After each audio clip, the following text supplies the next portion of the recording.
ఉద్యోగం నుంచి డిస్మిస్ కావాల్సిన వ్యక్తిని ఉద్యోగం కన్నా వైసీపీ నేతగానే ఎక్కువ రాజకీయం చేసే వ్యక్తిని ఉపేక్షిస్తే నెత్తి మీదకెక్కి డాన్స్ చేస్తాడని నిరూపిస్తున్నాడు వెంకట్రామిరెడ్డి. ప్రస్తుతం ఉద్యోగ సంఘం నాయకుడిగా ఉన్నారో లేదో తెలియదు కానీ బెదిరింపులు మాత్రం ప్రారంభించారు. ప్రభుత్వం మారితే సగం మంది పోలీసుల్ని జైలుకు పంపిస్తాడట వెంకట్రామిరెడ్డి. తాడేపల్లిలో సమావేశం పెట్టి మరీ ఈ హెచ్చరికలు జారీ చేశారు. గతంలో టీడీపీ ప్రభుత్వం ఉన్నప్పుడు రహస్య డాక్యుమెంట్లు దొంగతనం చేసిన ఘటనతో సస్పెండ్ అయ్యారు.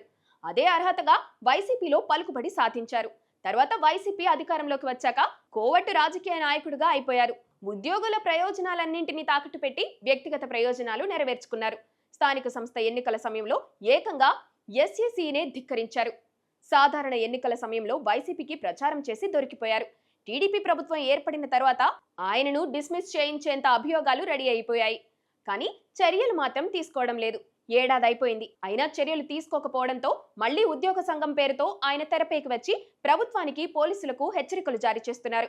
ఇలాంటి వారిని సర్వీస్ నుంచి తొలగిస్తే వైసీపీ నేతగా హెచ్చరికలు చేసుకుంటారని, ఉద్యోగిగా ఎందుకు ఉంచాలన్న ప్రశ్నలు ఎక్కువగా వినిపిస్తున్నాయి. కానీ ప్రభుత్వం ఎందుకు సైలెంట్ గా ఉంటుంది? వైసీపీ హయాంలో ఓ కానిస్టేబుల్ తమకు రావాల్సిన బకాయిల గురించి ప్రశ్నిస్తే అప్పటికప్పుడు డిస్మిస్ చేశారు.